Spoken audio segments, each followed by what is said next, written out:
Multi-21, c'est... Yeah, Multi-21.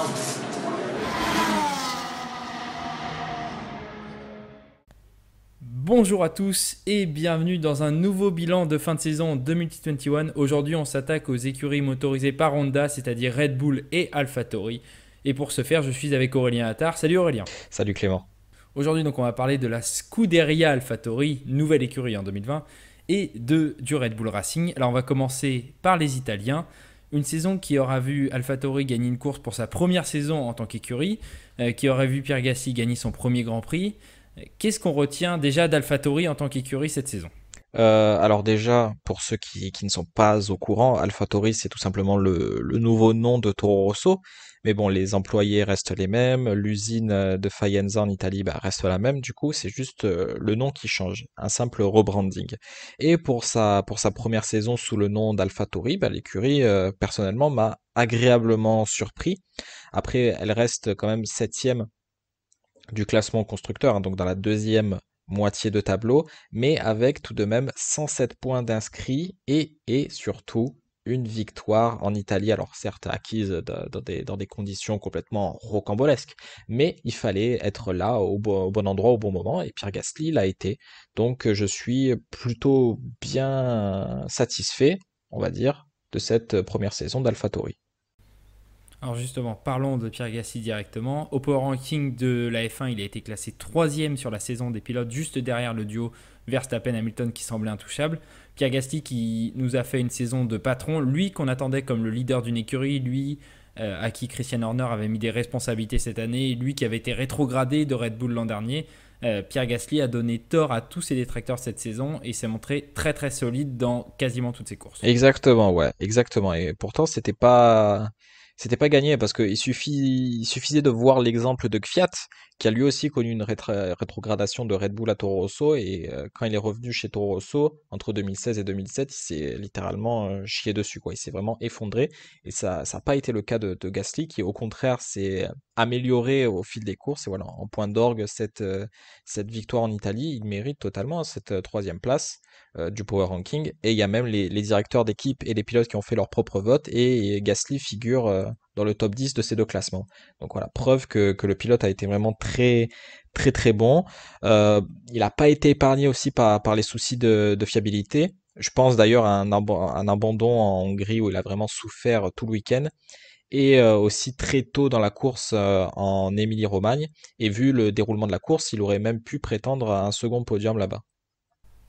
Tout à fait. D'ailleurs, en Émilie-Romagne, c'est Daniil Kvyat qui s'est illustré avec un superbe dépassement sur Alexander Albon. Un Daniil Kvyat qui a été très discret en première partie de saison, pour ne pas dire effacé complètement par son coéquipier. Un Daniil Kvyat qui termine à la 14e place du classement pilote, qui a été classé 12e au Power Ranking, qui récolte 32 points cette saison. Il aurait pu passer devant Sébastien Vettel si Vettel n'avait pas fait son podium en Turquie. Daniil Kvyat qui voit peut-être la fin de sa carrière en F1 sur cette saison 2020. Qu'est-ce qu'on en retient de cette saison de Daniil Kvyat ? Bah ouais, tu l'as si bien dit. Première partie de saison complètement fantomatique, on peut le dire, hein. Même si là aussi un niveau fiabilité pour les AlphaTauri, ça se voit bien quand même que cette équipe a été un petit peu le laboratoire de développement pour Red Bull. Mais bon, ça on en parlera un peu plus en détail tout à l'heure. Et ouais, en deuxième partie de saison, Kvyat qui s'est un petit peu repris, mais bon voilà, c'était trop tard, hein. C'était vraiment trop tard.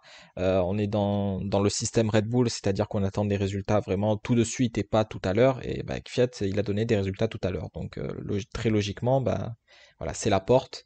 Après, peut-être hein, qu'on peut parier sur un retour, soit l'an prochain, soit dans 2 ans. Tout dépend si les futurs pilotes parrainés par Red Bull ne donnent pas satisfaction. Effectivement, ouais. Mais ça ne sera pas le seul pilote du giron Red Bull à réattendre un siège en F1. Et ça tombe bien parce qu'on va parler de Red Bull. C'est plutôt là le gros dossier, puisqu'AlphaTauri pour une première saison c'était très bien. Et on verra surtout l'an prochain avec un Christian Horner qui, encore une fois, je le répète, a dit que les écuries seraient plutôt sœurs plutôt que mère et fille l'an prochain. Red Bull Racing qui en 2020 a dû faire face à une question importante, c'est comment est-ce qu'on remporte un championnat du monde constructeur avec une voiture et demie. Ça a été compliqué pour eux de lutter avec Mercedes sur la saison, en partie parce que Verstappen était très seul. Ah ouais, ouais, ouais. Et Verstappen, le problème c'est que il est seul depuis le début de saison 2019. Et pourtant, il performe vraiment, vraiment très très bien. Il se laisse pas abattre. Il se laisse pas du tout abattre. Alors, il y a eu cette victoire lors du Grand Prix du 70e anniversaire, c'est-à-dire le deuxième Grand Prix à Silverstone.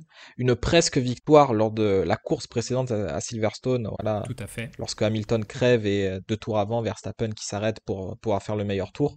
Là, c'est vraiment un très mauvais timing.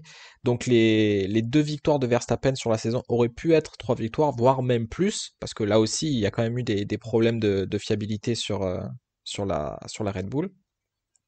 Et voilà, dans l'autre baquet, bon, je dirais tout simplement que c'est pas ce qu'on attend d'un top team. Voilà, les performances d'Alexander Albon qui, certes, sont pas dégueulasses, bien sûr, mais quand on voit ce que Verstappen est capable de faire, bah, ce que fait Albon en comparaison, c'est tout simplement ridicule, quoi.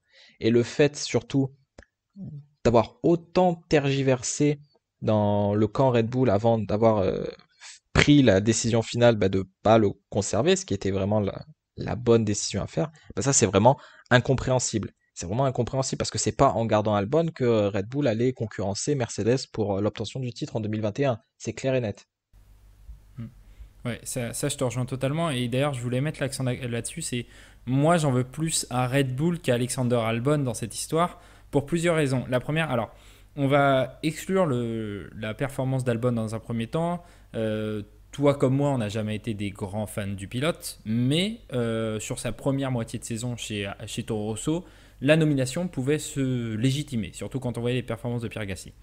La première chose que je veux dire sur Albon, tu l'as dit, Red Bull s'est entêté dans cette décision et Red Bull s'est entêté de plusieurs façons. La première, c'est en refusant catégoriquement un retour de Gasly jusqu'à aller inventer cette excuse de Gasly sera le leader d'une écurie sœur, ce que j'attends de voir, hein, mais pour l'instant, je ne crois pas qu'AlphaTauri sera l'écurie sœur de Red Bull, peut-être, mais j'ai du mal à y croire. La deuxième chose, c'est en mettant, dans un premier temps, en effaçant ou en ne voulant pas voir les mauvaises performances d'Albon. Christian Horner disait toujours mais non, il est en pleine progression, mais non, c'est très bien. Pour subitement, au moment où le Grand Prix de Bahreïn arrive, dire bah, ça sera Red Bull ou rien pour lui. Ce qui est, quand tu passes d'une défense totale de ton pilote à ça, déjà, comment est-ce que tu veux le mettre psychologiquement dans des bonnes conditions. Et ensuite, bon, au moment où on enregistre, on sait que Perez sera chez Red Bull l'an prochain. On sait que la photo que Perez a prise avec Horner et Marco a été prise au Grand Prix d'Abu Dhabi il y a donc 2 semaines de ça, une semaine avant l'annonce. Et Alexander Albon a été prévenu le matin avant l'annonce. Donc déjà, tout ça, tout cet environnement psychologique-là autour d'Alexander Albon n'a pas été bon. La deuxième chose, pour moi, c'est euh, comment est-ce qu'on peut juger le pilote dans cette deuxième voiture lorsqu'on voit la différence de performance d'Albon chez Toro Rosso et chez Red Bull et la différence de performance de Pierre Gasly chez Toro Rosso et chez Red Bull. Si l'an prochain Sergio Perez n'arrive pas à performer dans cette voiture, est-ce qu'il ne faudra pas aussi revoir ce modèle et arrêter de tout donner pour Max Verstappen, même si c'est un excellent pilote, et plus se recentrer sur l'équipe, tu vois. Moi, c'est la question que je me pose. Et après, pour parler d'Alexander Albon, et je vais te laisser compléter là-dessus, mais est-ce qu'on l'a pas vrai, est-ce que Red Bull l'a pas cramé définitivement en le mettant trop haut alors qu'il n'était pas du tout prêt pour ce niveau? Alors bah, déjà pour répondre à ta toute dernière question, bah oui, tout simplement, oui, Albon il est cramé quoi. C'est clair que tout simplement je vois pas une autre équipe que Red Bull vouloir de ses services. Après, je pense que l'erreur principale de Red Bull, c'est d'avoir voulu reprendre l'exemple de Verstappen. C'est-à-dire que Verstappen, il avait fait une saison plus 4 courses avant de se retrouver dans la Red Bull. Et bon, pour sa première course avec l'équipe, il gagne. Tout simplement parce que Verstappen, c'est un ovni, hein. Il y en aura pas deux comme lui avant les 20-30 prochaines années. C'est clair et net. Et ils ont fait pareil avec Albon. Albon, il avait juste une demi-saison de Formule 1 dans les pattes et ils l'ont foutu dans la Red Bull en espérant qu'il fasse aussi bien que Verstappen. Mais non, c'était sûr que ça n'allait pas marcher. Ça n'avait pas marché pour Gasly, qui avait carrément lui même un petit peu plus de Grand Prix d'expérience. Alors Ça pourquoi n'avait pas marché pour Kiat aussi. ça n'avait pas marché pour Kiat exactement. Alors pourquoi ça allait marcher pour Albon? Non mais je, j'ai encore en travers de la gorge hein, la décision d'avoir renvoyé Gasly à la mi-saison 2019, parce que je pense que si ils avaient gardé Gasly jusqu'à la fin de la saison et qu'ils avaient fait en off-saison pendant l'hiver le switch du coup entre Albon et Gasly, bah, déjà Albon aurait eu bien moins de pression et aurait probablement fait une bien meilleure saison que ce qu'il nous a fait cette année, quoi. Hmm. Il y a aussi, moi je trouve ce qu'on peut aussi reprocher à Red Bull, c'est parfois, lors des rares courses où Alexander Albon a été dedans, pendant longtemps Red Bull s'est plaint du fait qu'ils ne pouvaient pas jouer de stratégie parce qu'ils étaient à 2 contre 1 face à Mercedes. Lors des rares courses où Alexander Albon a été dedans, notamment le dernier Grand Prix à Abu Dhabi, on n'a pas vu cette différence de stratégie là justement qui nous présentait, et j'ai l'impression que Red Bull se cache derrière beaucoup d'artifices, derrière beaucoup d'excuses. Mais est-ce que réellement leur stratégie sur l'année était bonne? Est-ce que leur voiture sur l'année était si bonne que ça? Moi, je me pose beaucoup plus de questions que simplement se cacher derrière un second pilote qu'ils ont repêché il y a 2 ans de la Formule E pour mettre en Formule 1.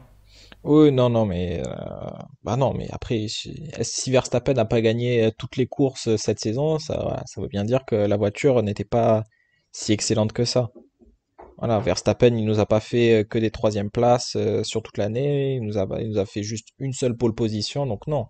Non, non, la Red Bull, c'est pas la meilleure voiture. Et ouais, c'est du pipeau là ce qu'ils nous font Red Bull en nous parlant de stratégie ou que sais-je encore. Si on parle un petit peu de l'avenir, forcément, puisqu'on fait ce classement par motoriste, donc c'est un peu le thème aussi, mais comment est-ce que Red Bull doit aborder la saison 2021, sachant qu'ils ont beaucoup de défis à gérer? L'intégration d'un pilote qui est en dehors de leur filière avec Sergio Perez, l'intégration d'un rookie chez AlphaTauri, et surtout la problématique moteur, puisque Honda s'en va à la fin de l'année prochaine. Exactement, ouais. 2021, ça va être une année très intéressante à suivre, bah, surtout pour Honda, du coup, parce que ça sera leur dernière en catégorie Rennes. Tsunoda, bah, il était plutôt bon dans les formules de promotion, mais vu l'environnement toxique de Red Bull, je donne vraiment pas cher de sa peau chez AlphaTauri.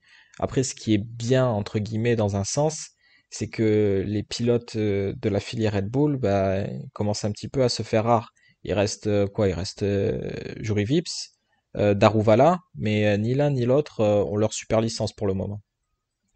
Et, euh, et voilà, que dire d'autre? Pour l'avenir, sinon, bah voilà, comme Honda va se retirer en 2021, bah pour l'instant, le gros point d'interrogation pour Red Bull et pour AlphaTauri, c'est bah, quel moteur vont-ils utiliser en 2022? Alors, on parle d'un rachat de la propriété intellectuelle des V6 Honda pour que Red Bull bah, continue de le développer en interne, mais pour ce faire, il faut qu'il y ait un consensus des 8 autres constructeurs présents dans le sport, et ben, pour le moment, on ne l'a pas. Hmm. Et tu parlais de la Red Bull Driver Academy, c'est vrai que pour l'instant, on a surtout beaucoup de pilotes qui sont en F3, qui vont peut-être monter en F2. On pense à des Hauger, on pense à des Dohan, mais Red Bull va peut-être se retrouver dans la même situation qu'en 2019, où il a fallu aller justement chercher Kiat, qu'on avait expulsé 1 an et demi plus tôt, et Albon, qui ne faisait plus partie du programme, puisqu'il était parti en Formule E avec Nissan. Donc, est-ce que Red Bull va devoir reproduire cette situation? Alors du coup maintenant ils ont Kiat et Albon sur le côté, donc c'est pratique, ça permettra de refaire encore un cycle. Toujours est-il que oui, tu fais bien d'en parler pour l'ami Tsunoda. Quand on voit l'espérance de vie de Gasly puis de Albon chez Red Bull, ça donne pas forcément envie pour lui de rester dans cet environnement-là.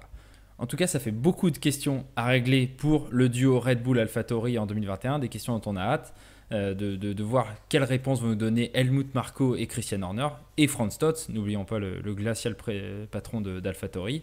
Je te remercie Aurélien d'avoir fait le bilan de ces écuries AlphaTauri et Red Bull. C'est peut-être le plus court qu'on ait fait, mais c'est peut-être celui sur lequel il y a plus d'interrogations sur l'avenir plutôt que sur le présent. Et ça sera très intéressant lors des essais de pré-saison. Exactement, oui, exactement. Et je suis très ravi que tu m'aies invité, tout simplement, hein, que tu m'aies sorti de mon trou. Alors, je plaisante bien sûr, mais enfin, en tout cas, je suis ravi d'avoir discuté avec toi. Tu rôdes toujours sur ce podcast, tu es un peu notre Palpatine, toujours de retour comme dans l'épisode 9. Exceptionnelle, exceptionnelle référence, j'apprécie beaucoup. Je te remercie Aurélien et on se dit à très bientôt pour des nouveaux bilans de fin de saison et surtout à très bientôt pour des nouvelles vidéos de Multi 21. Salut! Salut!